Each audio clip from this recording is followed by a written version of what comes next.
સમાચારો પાટણથી જ્યાં રાધનપુરના પ્રેમનગર ગામે ગ્રામજનોએ હોબાળો મચાવ્યો છે। શાળાને તાળાબંધી કરી ગ્રામ લોકોએ સૂત્રોચ્ચાર કર્યા છે। શાળામાં કથળતા શિક્ષણને કારણે ગ્રામજનોમાં રોષ ભભૂક્યો। શાળામાં ઓરડાનો અભાવ અને આવવા જવામાં પણ હાલાકી પડી રહી છે। પ્રેમનગરની શાળામાં 270 વિદ્યાર્થીઓ અભ્યાસ કરે છે। વિદ્યાર્થીઓનું ભવિષ્ય અંધકારમય જણાતા ગ્રામજનોમાં રોષ વ્યાપ્યો છે। આ અંગે વધુ માહિતી સંવાદદાતા પ્રેમલ આપી રહ્યા છે। પ્રેમલ, ગ્રામજનોએ હોબાળો મચાવ્યો છે। ગ્રામજનોએ રોષ વ્યક્ત કરતા જણાવ્યું છે કે શાળામાં જે શિક્ષણનું સ્તર છે તે કથળી રહ્યું છે। જાણવા માંગે છો શું પરિસ્થિતિ છે ત્યાં?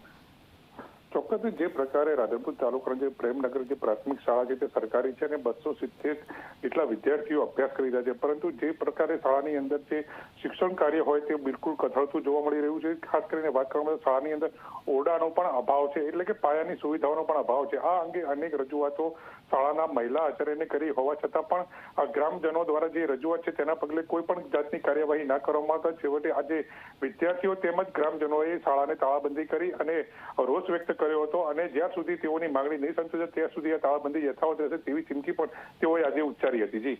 જી બિલકુલ, આભાર પ્રેમલ।